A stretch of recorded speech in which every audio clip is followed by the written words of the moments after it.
Hi ನಮಸ್ತೆ ಎಲ್ಲ ಹೇಗಿದ್ದೀರಾ? Welcome back to my channel. ಇವತ್ತಿನ ವಿಡಿಯೋದಲ್ಲಿ 1 ವರ್ಷಕ್ಕೆ ಆಗುವಷ್ಟು ಆಲೂಗಡ್ಡೆ ಚಿಪ್ಸನ್ನು ಮಾಡುವುದು ಹೇಗೆ ಅಂತ ನೋಡೋಣ ವಿತ್ ಟಿಪ್ಸ್. ಮೊದಲಿಗೆ ಆಲೂಗಡ್ಡೆನ ಈ ಥರ ಸಿಪ್ಪೆ ತೆಗೆದು ನೀರಲ್ಲಿ ಎತ್ತಿಟ್ಕೊಳ್ತಾ ಇದ್ದೀನಿ. ಹಾಗೆಯೇ ಆಲೂಗಡ್ಡೆಯನ್ನು ನಾವು ಚೂಸ್ ಮಾಡುವಾಗ ಚೆನ್ನಾಗಿರೋದು ನೋಡಿಕೊಂಡು ತೊಗೋಬೇಕು. ಪಲ್ಯ ಮಾಡೋದಕ್ಕೆ ಅಂತ ಬೇರೆ ಇರುತ್ತೆ, ಚಿಪ್ಸ್ ಮಾಡೋದಕ್ಕೆ ಅಂತಲೇ ಬೇರೆ ಇರುತ್ತೆ. ನಾನು ಮೊದಲಿಗೆ ತೋರಿಸಿದ್ನಲ್ವ, ನೈಸಾಗಿ ಇರುತ್ತೆ ಮೇಲ್ಗಡೆ ಸಿಪ್ಪೆ ಎಲ್ಲ, ಆ ಥರ ಇದ್ದರೆ ಚಿಪ್ಸ್ ತುಂಬ ಚೆನ್ನಾಗಿ ಬರುತ್ತೆ. ಅಥವಾ ಅದಕ್ಕೆ ಮಾರ್ಕೆಟಲ್ಲಿ ಬರೆದಿರ್ತಾರೆ ಲೋ ಶುಗರ್ ಪೊಟ್ಯಾಟೊ ಅಂತ ಹೇಳಿ, ಆ ಥರ ಇದ್ದರೂ ಕೂಡ ಚೆನ್ನಾಗಿರುತ್ತೆ. ಅಥವಾ ನಾವು ಚಿಪ್ಸ್ ಮಾಡೋದಕ್ಕೆ ಅಂತಲೇ ಕೇಳಿ ತೊಗೊಂಡ್ರೂ ಚೆನ್ನಾಗಿರುತ್ತೆ. ಸೊ ಅದರಿಂದ ಚಿಪ್ಸ್ ಎಣ್ಣೆನ ಹೀರ್ಕೊಳ್ಳಲ್ಲ, ಚೆನ್ನಾಗಿ ಬರುತ್ತೆ. ಆಮೇಲೆ ನೋಡಿ, ಈ ಥರ ಅಗಲ ಭಾಗ ಇರುತ್ತಲ್ವ, ಅಲ್ಲಿಂದ ನಾವು ಸ್ಲೈಸಸ್ನ ಮಾಡ್ಕೋಬೇಕು. ಇಲ್ಲಾಂದರೆ ಚಿಪ್ಸ್ಗಳು ಕರೆದಾಗ ಮುದುಡೆ ಆಗ್ತಾ ಹೋಗುತ್ತೆ. ಆಮೇಲೆ ದೊಡ್ಡ ಸೈಜ್ ಆಗಿಯೂ ಬರುತ್ತೆ. ಈ ಥರ ಅಗಲ ಇರೋ ಜಾಗದಿಂದ ನಾವು ಮಾಡಿದರೆ, ಮುಂದ್ಗಡೆ ತುದಿ ಇರುತ್ತಲ್ವ, ಅಲ್ಲಿಂದ ಚಿಪ್ಸ್ ಮಾಡಿದರೆ ಸೈಜು ಚಿಕ್ಕದಾಗುತ್ತೆ. ಹಾಗೆ ಚಿಪ್ಸ್ ಆದಮೇಲೆ ಕರಿತೀವಲ್ವ, ಆವಾಗ ಫೋಲ್ಡ್ ಆಗ್ತಾ ಹೋಗುತ್ತೆ. ಆಮೇಲೆ ಇಷ್ಟು ದಪ್ಪವಾಗಿ ಮಾಡಿಕೊಂಡ್ರೆ ಸಾಕು. ಚಿಪ್ಸ್ನ ತುಂಬ ತೆಳ್ಳಗಾಗಿ ಮಾಡ್ಕೋಬಾರ್ದು, ಹಾಗೆ ತುಂಬ ದಪ್ಪನೂ ಬೇಡ, ಮೀಡಿಯಮ್. ನೋಡಿ ಇಲ್ಲಿ ತೋರಿಸ್ತಾ ಇದ್ದೀನಲ್ವ, ಇಷ್ಟು ದಪ್ಪ ಇದ್ದರೆ ಸಾಕು. ಈ ಥರ ಮಾಡಿಕೊಂಡು ಮೊದಲು ಎಲ್ಲವನ್ನು ಸಿಪ್ಪೆ ತೆಗೆದಿರ್ತೀವಲ್ವ, ನೀರಲ್ಲೇ ನೆನೆಸ್ಕೊಂಡಿರಬೇಕು. ನಂತರ ಸ್ಲೈಸಸ್ ಕೂಡ ಮುಗಿಯೋವರೆಗೂ ನೀರಲ್ಲೇ ನೆನೆಸಿರಬೇಕು. ಅಂದರೆ ಅದರಲ್ಲಿರುವಂಥ ವೈಟ್ ಎಲ್ಲ ಸ್ಟಾರ್ಚ್ ಥರ ಇರುತ್ತೆ, ಅದೆಲ್ಲ ಕ್ಲೀನ್ ಆಗುತ್ತೆ. ಹಾಗೆ ಇದನ್ನು ಪೂರ್ತಿ ನೋಡಿ, ಈ ಥರ ಚಿಪ್ಸ್ ಮಾಡುವಾಗ ಎಷ್ಟು ಪೌಡ್ರ್ ಬಂದಿದೆ, ಅಕ್ಕಿ ಹಿಟ್ಟು ಥರ ಬಂದಿದೆ. ಈ ಥರ ಇರಬಾರ್ದು, ಎಲ್ಲ ಕ್ಲೀನ್ ಆಗಬೇಕು ಅದು. ನಾನು ಇದನ್ನು 3 ಸರಿ ತಣ್ಣೀರಲ್ಲಿ ತೊಳ್ಕೊಳ್ತಾ ಇದ್ದೀನಿ. ನೀರಲ್ಲಿ ಹಾಕಿ ನೆನೆಸಿಟ್ಟಿದ್ದೆ, ಹಾಗೆ 3 ಸರಿ ತೊಳೆದಿದ್ದೀನಿ. ನೀರು ಟ್ರಾನ್ಸ್ಪರೆಂಟ್ ಅಂತ ಅನ್ನಿಸ್ಬೇಕು, ಅಲ್ಲಿವರೆಗೂ ಅದನ್ನು ತೊಳಿಬೇಕು. ನೋಡಿ, ನಾನಿಲ್ಲಿ 2 kg ಆಲೂಗಡ್ಡೆನ ತೆಗೆದುಕೊಂಡು ಮಾಡ್ತಾಯಿದ್ದೀನಿ. ಸೊ ಹಾಗಾಗಿ 2 ಪಾತ್ರೆಯಲ್ಲಿ ಹಾಕಿಟ್ಕೊಂಡಿದ್ದೀನಿ. ಚೆನ್ನಾಗಿ 3 ಸಾರಿ ತೊಳೆದಿರೋದ್ರಿಂದ ನೋಡಿ, ಏನೂ ವೈಟ್ ಆಗಿ ಕಾಣಿಸ್ತಾ ಇಲ್ಲ. ಈಗ ಇದನ್ನು ಹೀಗೆ ಚೆನ್ನಾಗಿರೋ ನೀರಲ್ಲಿ ರಾತ್ರಿ ಪೂರ್ತಿ ನೆನೆಯೋದಕ್ಕೆ ಬಿಡಬೇಕು. ಒಂದು ಪ್ಲೇಟ್ ಮುಚ್ಚಿಬಿಟ್ಟು ಇಡೀ ರಾತ್ರಿ ನಾನು ನೀರಲ್ಲೇ ನೆನೆಯೋದಕ್ಕೆ ಬಿಡ್ತೀನಿ. ಸೊ ಹಾಗಾಗಿ 4 ಸಾರಿ ತೊಳೆದ ಹಾಗೆ ಆಗುತ್ತೆ ರಾತ್ರಿ ಎಲ್ಲ ನಾವು ಬಿಟ್ಟಾಗ. ನೆಕ್ಸ್ಟ್ ಡೇಗೂ ಕೂಡ ಅದು ಇನ್ನಿಷ್ಟು ಅದರಲ್ಲಿರುವಂಥ ಸ್ಟಾರ್ಚನ್ನು, ವೈಟ್ ಪುಡಿ ಇರುತ್ತಲ್ವ, ಅದೆಲ್ಲವನ್ನು ಬಿಡುತ್ತೆ. ನೋಡಿ, ನೀರಲ್ಲಿ ನೆನೆಸಿದಾಗ ಎಷ್ಟು ಹಾರ್ಡ್ ಆಗಿದೆ. ಈಗ ನೀರಿಂದ ತೆಗೆದ್ಬಿಟ್ಟು ಬಿಸಿನೀರನ್ನು ಕುದಿಯೋದಕ್ಕೆ ಇಟ್ಕೊಳ್ತಾ ಇದ್ದೀನಿ. ಅದರಲ್ಲಿ ಇವನ್ನುಗಳನ್ನ ಹಾಕಿ ಬಾಯ್ಲ್ ಮಾಡ್ಕೊಳ್ಳೋಣ. ನೋಡಿ, ನೀರನ್ನು ಕುದಿಯೋದಕ್ಕೆ ಇಟ್ಕೊಂಡಿದ್ದೀನಿ. ಇದಕ್ಕೆ ಸ್ವಲ್ಪ ಉಪ್ಪನ್ನು ಸೇರಿಸ್ಕೊಳ್ತಾ ಇದ್ದೀನಿ. 2 kgಗೆ ನಾನು 1 ಸ್ಪೂನ್ಗಿಂತನೂ ಕಡಿಮೆ ಉಪ್ಪನ್ನು ಸೇರಿಸ್ಕೊಳ್ತಾ ಇದ್ದೀನಿ. ಯಾಕಂದರೆ ಇದು ಆಲೂಗಡ್ಡೆ ಉಪ್ಪನ್ನು ತುಂಬ ಬೇಗ ಹೀರ್ಕೊಳ್ಳೋದ್ರಿಂದ ಕಡಿಮೆ ಉಪ್ಪನ್ನೇ ಹಾಕ್ಕೋಬೇಕು. ನೋಡುವಾಗ ಟೇಸ್ಟ್ ಸಪ್ಪೆನೇ ಅನಿಸುತ್ತೆ. ನಾವು ಚಿಪ್ಸ್ ಮಾಡಿ ಕುದಿಸಿ ಒಣಗಿಸುವಾಗಲೂ ಕೂಡ ಸಪ್ಪೆ ಅನ್ನಿಸ್ತಿರುತ್ತೆ.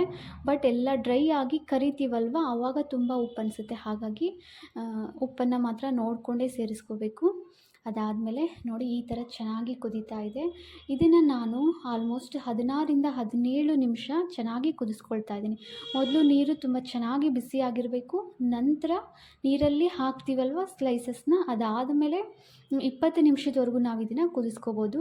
80% ಅಥವಾ 85% ಚೆನ್ನಾಗಿ ಕುದಿಸ್ಕೊಂಡ್ರೆ ಸಾಕು.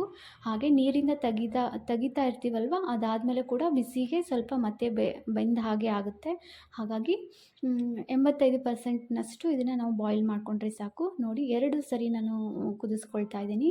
2 ಜಾಸ್ತಿ ಇದ್ದಿದ್ದರಿಂದ ಪಾತ್ರೆ ಚಿಕ್ಕದಾಗಿತ್ತು, ಹಾಗಾಗಿ ಕುದ್ದಾದಮೇಲೆ ಫೋಲ್ಡ್ ಮಾಡಿ ತೋರಿಸ್ತಾ ಇದ್ದೀನಿ ಯಾವ ಥರ ಇದೆ ಅಂತ. ಸ್ವಲ್ಪ ಕೂಡ ಇದು ಏನು ಕ್ರ್ಯಾಕ್ ಬರ್ತಾ ಇಲ್ಲ, ಹಾಗೆ ಬೆಂದ ಹಾಗೇನೂ ಇಲ್ಲ. ಅಷ್ಟರವರೆಗೂ ನಾನು ಅದನ್ನು ಕುದಿಸ್ಕೊಂಡಿದ್ದೀನಿ. ನಂತರ ಇದನ್ನು ಬಿಸಿಲಲ್ಲಿ ಏನೂ ಮಾಡ್ತಾ ಇಲ್ಲ, ಮನೆಯಲ್ಲೇ ಫ್ಯಾನಿನ ಕೆಳಗಡೆನೇ ಒಣಗಿಸ್ಕೊಳ್ತಾ ಇದ್ದೀನಿ. ಕಾಟ್ ಮೇಲೇ ಮಾಡ್ಕೊಳ್ತಾ ಇದ್ದೀನಿ.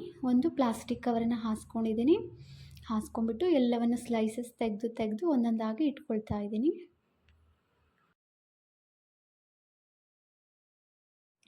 2 ದಿನ ಇದನ್ನು ಕಂಪ್ಲೀಟಾಗಿ ಫ್ಯಾನ್ ಕೆಳಗೇ ನಾನು ಆರಿಸ್ಕೊಳ್ತಾ ಇದ್ದೀನಿ. ಸೊ ಚೆನ್ನಾಗಿ ಆರುತ್ತೆ. ಮಾರ್ನಿಂಗ್ ನಾನು ಇದನ್ನು ರೆಡಿ ಮಾಡಿದಾಗ ಒಂದು 12 ಗಂಟೆ ಆಗಿತ್ತು, ಆಯಿತಾ. ಈವ್ನಿಂಗು 7:30 8 o'clock ಅನ್ನೋಷ್ಟರಲ್ಲಿ ಆಲ್ಮೋಸ್ಟ್ ಡ್ರೈ ಆಗಿತ್ತು. ನೆಕ್ಸ್ಟ್ ಡೇಗೆ ಕಂಪ್ಲೀಟಾಗಿ ಡ್ರೈ ಆಗ್ತಾ ಬಂತು. ಈಗ ನೋಡಿ, ಇದು ಮಾರ್ನಿಂಗ್ ಎಲ್ಲ ಹಾಕಿದಾಗ ಫ್ಯಾನಿನ ಕೆಳಗೇ ಹಾಕಿದ್ದೀನಿ. ಸೊ ಏನೂ ಚಿಂತೆ ಇಲ್ಲದೆ ನಾವು ಆರಾಮಾಗಿ ಮಾಡ್ಕೋಬೋದು. 2 ದಿನ ಅಥವಾ 3 ದಿನ ನೀಟಾಗಿ ಫ್ಯಾನ್ ಕೆಳಗೆ ಆರಿಸ್ಕೊಂಡ್ಬಿಟ್ರೆ, ಆಮೇಲೆ ನಾವು ಅದನ್ನ ಒಂದು ಪ್ಲಾಸ್ಟಿಕ್ ಕವರಲ್ಲಿ ಅಥವಾ ಪ್ಲಾಸ್ಟಿಕ್ ಡಬ್ಬದಲ್ಲಿ ತೆಗೆದಿಟ್ಕೊಂಡ್ಬಿಟ್ರೆ 2 ವರ್ಷ ಆದರೂ ಕೂಡ ಚಿಪ್ಸ್ಗಳು ಹಾಳಾಗಲ್ಲ, ಹಾಗೇ ಇರುತ್ತೆ, ಡ್ರೈ ಆಗಿ ಚೆನ್ನಾಗಿರುತ್ತೆ. ಅದರಲ್ಲೂ ಬಿಡಿ ಈ ಥರ ಟೇಸ್ಟು ತುಂಬ ಚೆನ್ನಾಗಿ ಬಂದರೆ 2 ವರ್ಷ ಯಾರ ಮನೇಲಿ ಉಳಿಯುತ್ತೆ ಹೇಳಿ? ಒಂದೇ ತಿಂಗಳಲ್ಲಿ ಎಲ್ಲ ಚಿಪ್ಸ್ ಖಾಲಿ ಆಗೋಗುತ್ತೆ. ನಮ್ಮ ಮನೇಲಿ ಹಾಗೆ ಆಯಿತು. 2 ಕೆ ಜಿಯಷ್ಟು ಮಾಡಿದ್ದೆ, ಆಲ್ಮೋಸ್ಟ್ ಬೇಗನೆ ಖಾಲಿ ಆಗ್ತಾ ಬಂದಿದೆ. ಸೊ ಇನ್ನೂ ಒಂದು ಬ್ಯಾಚ್ ಬಿಸಿಲಿದ್ದಾಗಲೇ ಇನ್ನೊಂದು 2 ಕೆ ಜಿ ಮಾಡ್ಕೋಬೇಕು ಅಂತ ಪ್ಲ್ಯಾನ್ ಮಾಡ್ತಾಯಿದ್ದೀನಿ. ನೋಡಿ ಇದು ಈವ್ನಿಂಗ್ ಈ ಥರ ಸ್ವಲ್ಪ ಒಣಗಿಬಿಟ್ಟು ಫೋಲ್ಡ್ ಆಗ್ತಾ ಇದೆ. ಇದು ನೆಕ್ಸ್ಟ್ ಡೇ ಮಾರ್ನಿಂಗ್ ನೋಡಿ, ಮತ್ತೆ ರಾತ್ರಿ ಪೂರ್ತಿ ಫ್ಯಾನ್ ಕೆಳಗನೆ ಆದಮೇಲೆ ಈ ಥರ ನೋಡಿ, ಸೌಂಡ್ ಕೇಳಿಸ್ತಾ ಇದೆ ಅಂದ್ಕೊಳ್ತೀನಿ, ಈ ಥರ ಬಂದಿದೆ. ಇದನ್ನು ಮತ್ತೆ ರಾತ್ರಿ ಪೂರ್ತಿ ಬಿಡ್ತೀನಿ. 2 ರಾತ್ರಿ ನಾನು ಚೆನ್ನಾಗಿ ಆರಿಸಿದ್ದೀನಿ. ಅದಾದಮೇಲೆ ನೋಡಿ, 2 ರಾತ್ರಿ ಆದಮೇಲೆ ನೆಕ್ಸ್ಟ್ 2 ರಾತ್ರಿಯ ನಂತರ ಬೆಳಗ್ಗೆ ಬರುತ್ತಲ್ವ, ಆವಾಗ ಕಂಪ್ಲೀಟಾಗಿ ಹಾರ್ಡಾಗಿ ಡ್ರೈ ಆಗಿದೆ. ಸೌಂಡ್ ಕೂಡ ನೋಡಿ ಎಷ್ಟು ಕ್ರಿಸ್ಪಿ ಥರ ಸೌಂಡ್ ಬರ್ತಿದೆ. ಈ ಥರ ಪರ್ಫೆಕ್ಟಾಗಿ ಆಗಿದೆ. ಯಾರಿಗಾದರೂ ಬಿಸಿಲು ಸಿಗೋ ಥರ ಇತ್ತು ಅಂದರೆ ಮನೆ ಹತ್ತಿರ ಬಿಸಿಲಲ್ಲಿ ಮಾಡ್ಕೋಬಹುದು. ಬಟ್ ನನಗೆ ಇಲ್ಲಿ ಸ್ವಲ್ಪ ಕೂಡ ಚಾನ್ಸ್ ಇಲ್ಲ, ಬಿಸಿಲಿಲ್ಲ. ಹಾಗಾಗಿ 2-3 ದಿನವೂ ಸರಿಯಾಗಿ ನಾನು ಫ್ಯಾನ್ ಕೆಳಗನೆ ಆರಿಸ್ಕೊಂಡಿದ್ದೀನಿ. ನಂತರ ನೋಡಿ, ಎಣ್ಣೆನ ಬಿಸಿಗಿಟ್ಕೊಂಡು ಕರೆದು ತೋರಿಸ್ತಾ ಇದ್ದೀನಿ. ಎಷ್ಟು ಪರ್ಫೆಕ್ಟಾಗಿ ಬರ್ತಾ ಇದೆ. ಸ್ವಲ್ಪ ಕೂಡ ಹೊತ್ತುತ್ತಾ ಇಲ್ಲ, ಕಲರ್ ಕೂಡ ಚೇಂಜ್ ಆಗ್ತಾ ಇಲ್ಲ. ವೈಟಾಗಿ ಚೆನ್ನಾಗಿ ಅರಳಿ ಬರ್ತಾ ಇದೆ. ಒಣಗಿದಾಗ ಇಷ್ಟೇ ಚಿಕ್ಕದು ಅನ್ನಿಸ್ತಾ ಇತ್ತು, ಕರೆದಾದ್ಮೇಲೆ ಎಷ್ಟು ದೊಡ್ಡದಾಗಿ ರೆಡಿಯಾಗಿದೆ. ಎಷ್ಟು ಪರ್ಫೆಕ್ಟಾಗಿ ಆಗಿದೆ. ನೀವೂ ಟ್ರೈ ಮಾಡಿ, ನಿಮ್ಮ ಒಪಿನಿಯನ್ನ ಏನಂತ ಶೇರ್ ಮಾಡಿ. ಹಾಗೆ ಈ ವಿಡಿಯೋ ಇಷ್ಟ ಆಗಿದರೆ ಪ್ಲೀಸ್ ಒಂದು ಲೈಕ್ ಮಾಡಿ, ಮತ್ತು ನನ್ನ ಚಾನಲ್ಗೆ ಸಬ್ಸ್ಕ್ರೈಬ್ ಮಾಡಿ. ಮತ್ತು ನೀವು ಟ್ರೈ ಮಾಡಿದರೆ ಹೇಗಾಯಿತು ಅಂತ ಒಪಿನಿಯನ್ನ ಶೇರ್ ಮಾಡೋದನ್ನು ಮರಿಬೇಡಿ. Thank you friends, thanks for watching. ಸರಿಯಾಗಿ ಟಿಪ್ಸ್ ಪ್ರಕಾರ ನಾವು ಮಾಡೋದ್ರಿಂದ ಸ್ವಲ್ಪ ಕೂಡ ಫೇಲ್ ಆಗಲ್ಲ.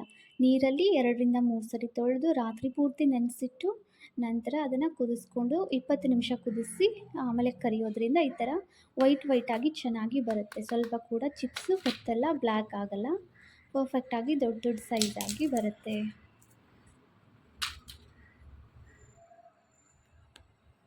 ಇಷ್ಟ ಆಗಿತ್ತು ಇವತ್ತಿನ ಈ video. Thank you friends, thanks for watching my channel.